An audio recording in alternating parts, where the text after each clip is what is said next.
Good morning, everybody. How you doing today? My name's Andrew. I'm Daniel. I'm Grandpa. I'm Megan. I'm Joel. I'm Gavin. I'm Autumn. And we're some of the Veggie Boys. And girls. And we'd like to thank you for stopping by.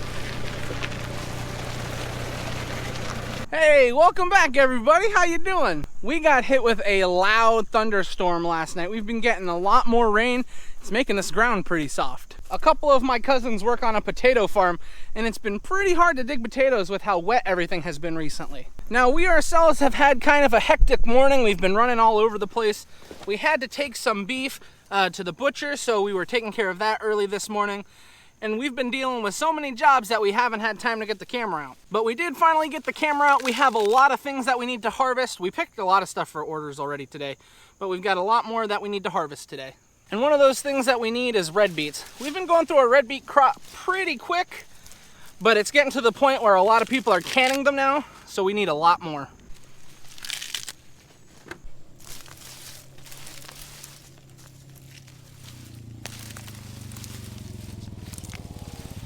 One thing this rain is good for, pulling red beets out of the ground. It makes it really easy to pull these out when it's this wet. Don't worry, the safety chains are hooked.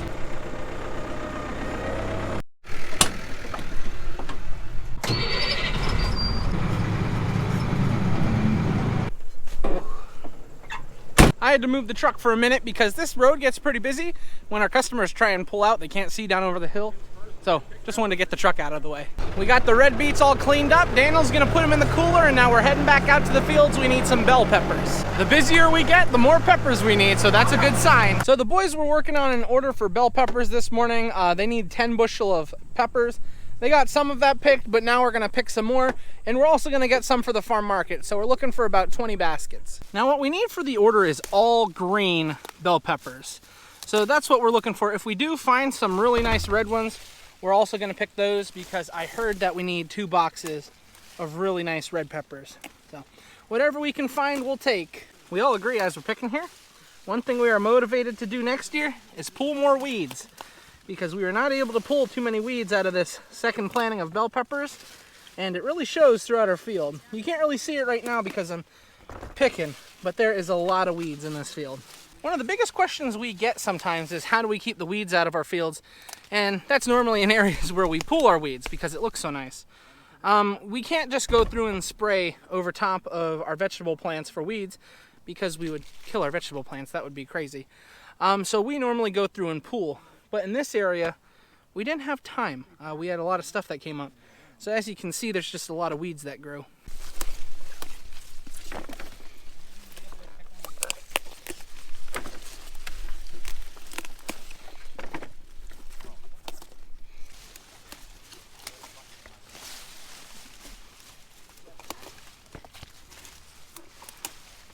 They have a really bright green color to them. They look pretty neat. I guess that's because the sun's not hitting them. It doesn't have time to change the pigment of the pepper, but really cool color. Oh, there we go. That's what we like to see. Bottom of the plant, look at all these peppers. Gorgeous. I just threw that pepper. See if we can find it. Whoa, here we go. Gorgeous. I don't know what it is. I never get tired of seeing these peppers as I'm picking.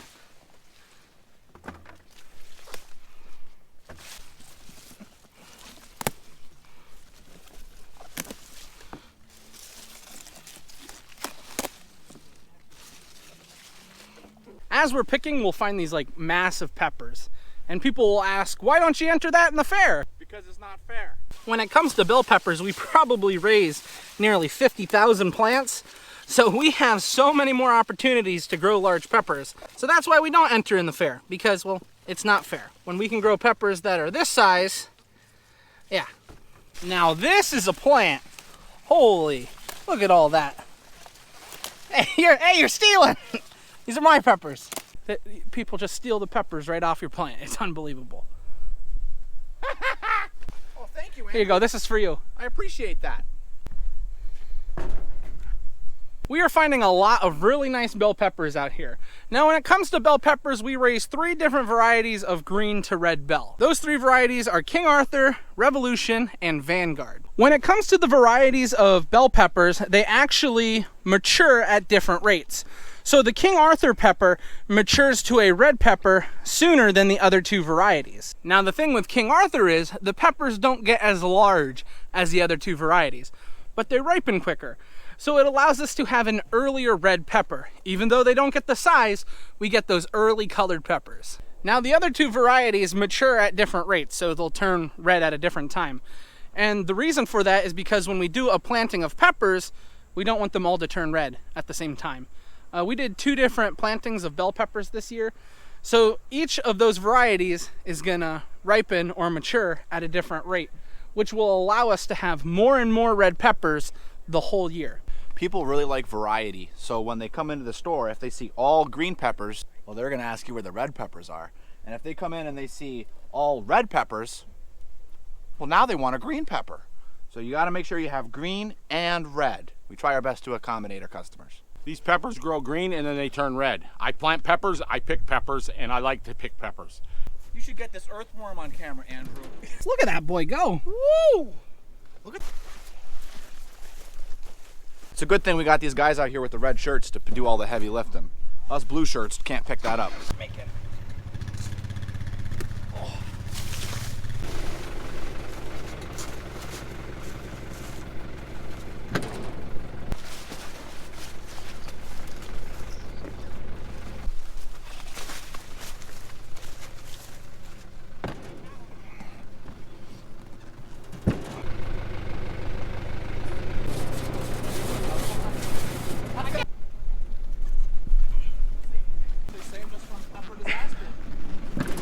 Pumpkins. We wanted to pick some of these large pumpkins before we head back to the farm market. We only have one left. We sold the others. So they're really heavy. But we got some nice ones here. We just got back with everything that we harvested. We got our pumpkins. We wanted to get these before we left the field. And then we've got our beautiful peppers. All right, so we're gonna take each of these pumpkins and we're gonna set them down on this digital scale. And then once we get the weight, Brian's gonna take his beautiful penmanship and mark a little sticker on the side that tells you each customer the weight of the pumpkin. The weight doesn't affect the price. We usually sell these large pumpkins for $30 a piece. That's what we get in our local area. So they work out really well for us. We've been very, very busy with them. People have wanted more of them, so we raised a little extra this year. 108 pounds. So far what we've got is a 98 pounder, 112 pounder, 97, 83, 96, and 108. 62 pounds. 72. 70. Oh, so good. 72. 103. 96. That's definitely 98. Those got gas. I heard it come out. 102.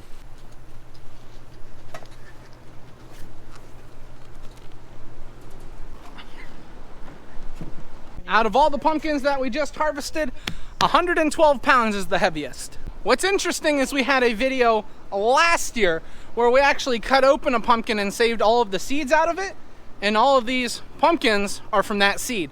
So that's pretty neat. We are the pumpkin breeders. We need to get going here if we're gonna pick pumpkins. Grandpa's getting grouchy. Let's go. Here's that massive pepper I picked. Look at that. Yeah.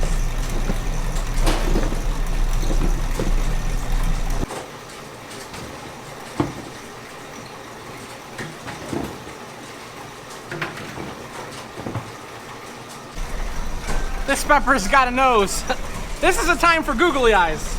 All the orders have been boxed up and all the peppers have been washed. The next job we're gonna be moving on to is picking some pumpkins here for the farm market. Because we're closing in on fall time, pumpkins are a big deal, so we're gonna go back and pick some pumpkins.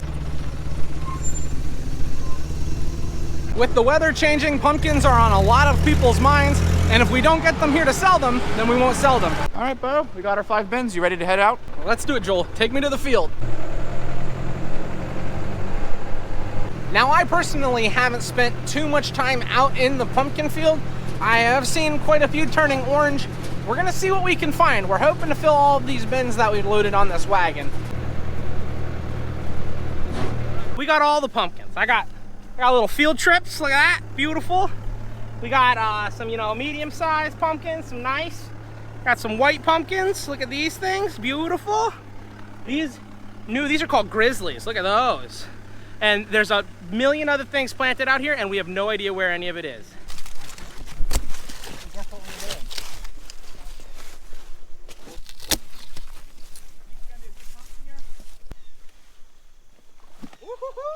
So the first thing we're gonna do is go through and cut all of these pumpkins, and then we're gonna load them up. So we're just gonna make a bunch of piles and then come out through the field and sort everything.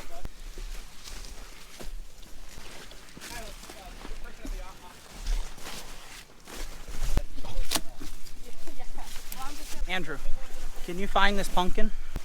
I found one. We've got pumpkins hiding in the soybean field. This is not good. This is not what we need. Now we're gonna have to go hunting for them. Here, Joel. Bloodhound should have a pumpkin somewhere. Yeah, Dad don't want those, right? The ones that aren't ripe? Yeah. Only if they're gonna get run over. No, that one's not gonna get run over. Grizzly.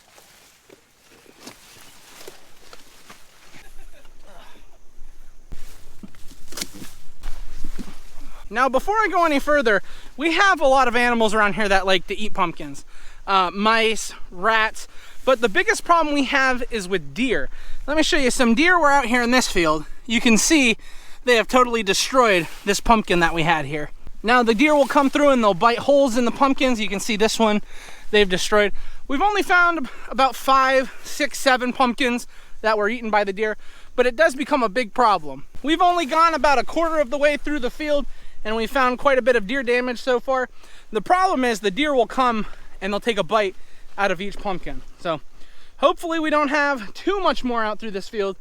What we've seen is really, really nice so far, and we don't like to see the deer damage, but there's not much you can do about it. And fortunately for us, as you can see, we've got a nice canopy of plant that covers a lot of these pumpkins, and the deer don't want to eat them. They just eat them because they're there, if that makes sense for you.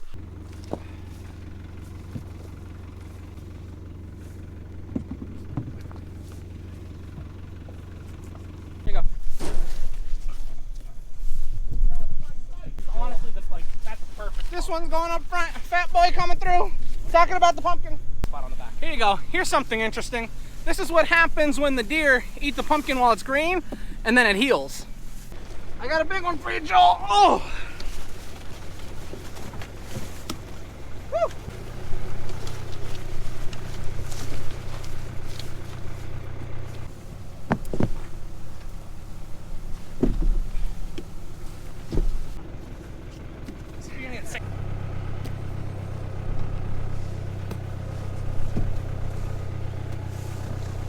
Got a big meaty one. Number 1 or no? Number 1.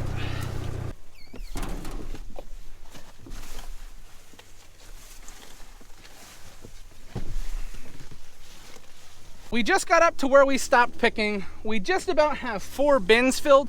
These 2 on the front, we just need a few more. This front bin is a lot of the larger pumpkins that wouldn't fit through the measuring system we have at home. And then on the back, we have the white pumpkins and these little grizzlies. So we're gonna try and find a few more of them as well. Now we've got our bins filled. We took a couple more out of the field just to fill up these front bins. This is what we like to see. Now it is like officially fall. I'm ready for pumpkin pie. Grammy, I'm ready for pumpkin pie. What a catch. I'm not risking it. Come on, Matt. Not risking it. Bring it home. Bring it home.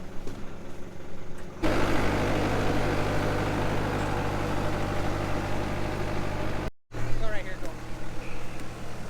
See what happens when you catch pumpkins? You get slugs on you. Got a little sketch there. Who needs 4-wheel drive? Joel. This is what we like to see. This is gonna get the customers really excited. Now that we're finished with everything outside, we're working on closing up the farm market. We're getting everything put away. We got our peppers put away.